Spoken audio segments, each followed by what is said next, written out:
What's going on, everybody? So in this video, I'm going to share with you my thought process and story behind why I quit my six-figure sales job in Silicon Valley to start my own business. Now, before we go ahead and get started, make sure to give this video a like, subscribe, and turn on notifications, and let's go ahead and get into this story time. So as a lot of you guys know, I used to work at Oracle, right, as an account executive, and then I joined a Y Combinator-backed startup called Lob, and then after that, I decided to basically leave all of that and start my own business. Now, a lot of you guys might be thinking, and a lot of you guys might be watching this, and you might be trying to get into tech sales, right? And I understand why you guys get into it, because number one, you work with good people, you sell great products that actually make a difference in the world, and you can potentially make a lot of money, right? And so, from working at Oracle and like at the Y Combinator-backed startup, I was always in the six figures range when it came to my income, right? Which was amazing, which is great, especially for someone that just graduated from school, right? Now, the reason why I decided to leave was because you have to first understand like why I even got those jobs in the first place, right? So for me in the beginning, my whole thing about joining a technology company like Oracle was that I wanted to learn how to sell. Learning the skill set of selling was the most important thing to me, because I felt like if I learned that skill, I can apply it to anything in my life. And I had always planned to start my own business. It's just in my personality. And so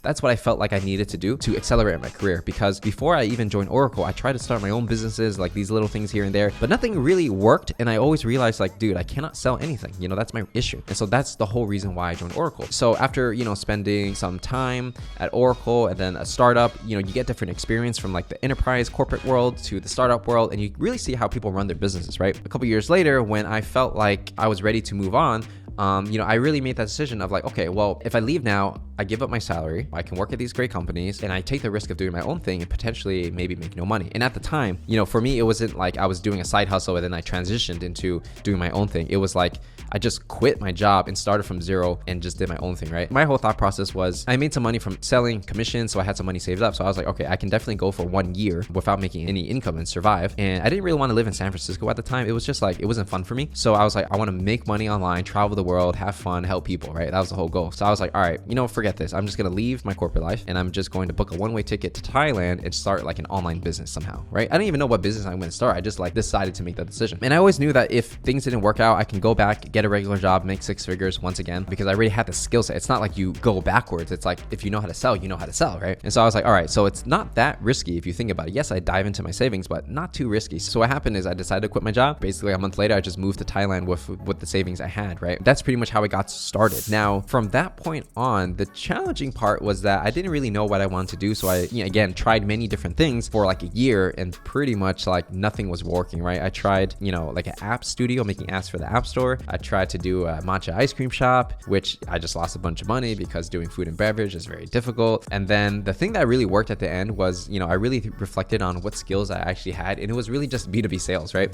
And so how it worked is that I was like, all right, well, I know there's a market for online courses. I know that I have a skill that people will pay money for because it directly helps them make money. So how about I just use the skill that I learned and create a business out of that? And so that's why I started doing, content on like Udemy, and then, doing a YouTube channel dedicated to B2B sales and more broadly business nowadays, right? Because I realized that why not just lean into the skills I already had instead of starting something new, right? Like if I did food and beverage, selling matcha ice cream, it's like I literally don't know anything about that, and so I had to start from zero. But if I do like online courses about B2B sales and sales training and things like that, it's like I'm already an expert in that. All I got to do is just package it into like video content, and then people will automatically buy it, which turned out to be true. And so that's my whole story about how I was able to transition from B2B sales, account executive essentially, to teaching B2B sales. And then over time, I leveraged those skill sets of like creating content to do different things. And that's why you see me getting into NFTs now, because, at the end of the day, like when you learn sales and marketing, those skill sets can be applied to anything. So now that I'm selling NFTs, advising and consulting different brands when it comes to their NFTs, I'm always selling my services, always selling my product. It's all actually the same thing. It's just a different product, right? So that's why for me, learning how to sell and then learning how to do like online marketing and selling stuff online really impacted me in a positive way. And I feel like, no matter what happens, whether let's say everything I have goes to zero, I lose all my YouTube channels, whatever, I know how to sell. So I probably can just get back to the same point over, give me a year, I'll get back to somewhere similar, right? Because skill set is very important. So like if you're someone who maybe doesn't have that many connections to certain industries, or like maybe your parents are just like regular, like my parents are like normal people, like whatever, right? And so you kind of have to do everything yourself. The best thing you can do for yourself is really learn skill sets that are extremely valuable in the marketplace, skill sets that you can take with you for years, like fundamental skill sets, right? Like sales, for example, people have been selling for thousands of years. So like this is never going to go away no matter what the economy looks like, those are going to be the skill sets that are going to take you very far, especially because businesses cannot survive without sales and marketing because they can't generate money and revenue is what pays for everything else. So for me, that was the skill set that I went after, and it turned out pretty well, because my assumption was right, where if I learn how to sell, I can pretty much do any business. I tried many different businesses, some successful, some not, but the ones that were successful, definitely because I had that selling skill set, it just allowed me to move a lot faster and separate myself from the rest of the competition.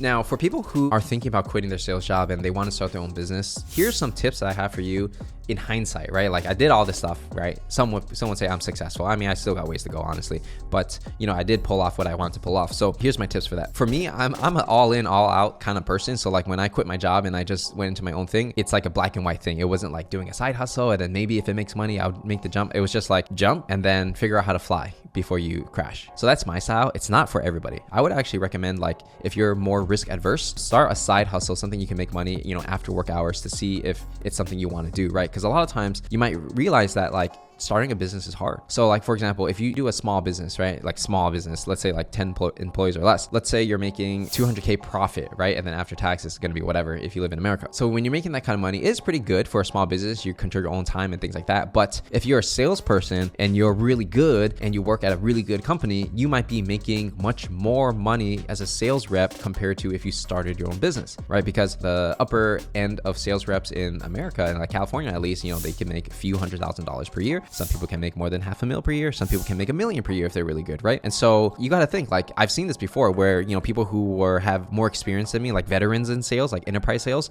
like I look at their LinkedIn resumes and I see that they started these like small businesses in the past. And then for whatever reason, they decided to go back to work at sales at Oracle because they probably realized that they could make way more money just selling Oracle products than they could doing a small, medium business, right? So, I mean, that's something you have to think about as well. Like, sometimes there's nothing wrong with being an employee. Sometimes you actually get a lot further attaching yourself to another entity because as that entity grows, you get to ride along with the wave. Whereas if you're an entrepreneur, you kind of have to create your own wave. And that's not for everybody, right? Like, there's a stat of like 80% of businesses will like fail in the first year or something like that. I mean, it's true because it's very hard and it's not for everybody. But if that's something you really want to do, you want to try, start a side hustle, see if it's for you. And then if it's for you, then you transition over full time. But if it's not for you, you could be like, well, I kind of like my job and everything's going good. And I like my side hustle too, which is like, extra money. So it's like, I'll do both. There's no wrong way to do it. It's just what is good for you. And also there's also the idea of like being risk adverse in terms of like, some people always want an income. Some people need, a certain amount, a dollar amount coming into the bank every single month in order to live or in order to have peace of mind. Even peace of mind is actually more valuable too. For me, for example, I'm willing to put everything in. And if I lose everything mentally, I'll be okay because I understand that if I want to make money again, I'll just like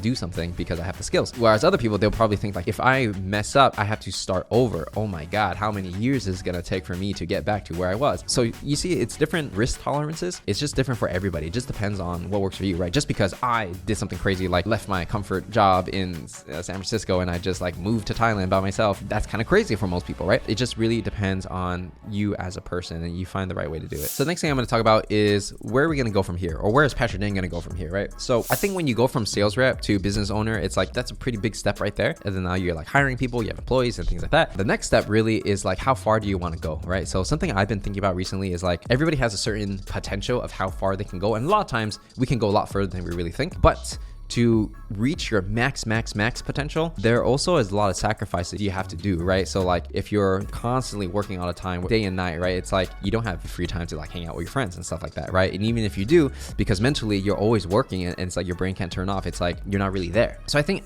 the thing I'm personally thinking about is how far do you want to take it? What kind of lifestyle do you want to live? Let's say, for example, right, you're making $3 million a year compared to $10 million a year, right? So let's say the $10 million guy, he has to work nonstop. His work is his life, his life is work. He has time for nothing else, right? Great. He's making a bunch of money. $10 million a year is a lot of money, right? Now let's compare that to, let's say, a $3 million guy. He's making $3 million a year, which is also a lot of money. Don't get me wrong, but there's more balance. There's more family life, healthy relationship, can hang out with the friends on the weekend, right? So which one's more worth it? Would you rather have less money, but have a balanced life? Or would you rather have more money, but just go all in? And everyone's going to be different, right?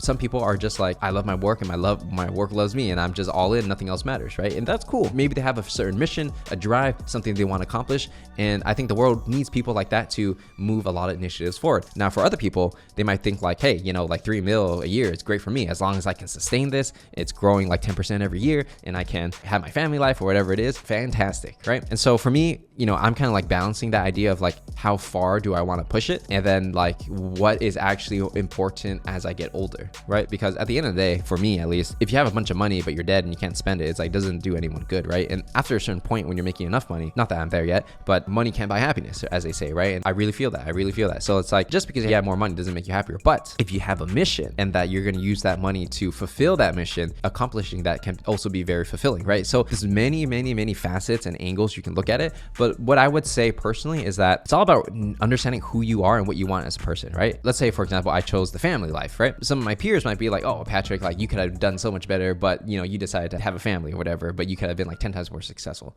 Great.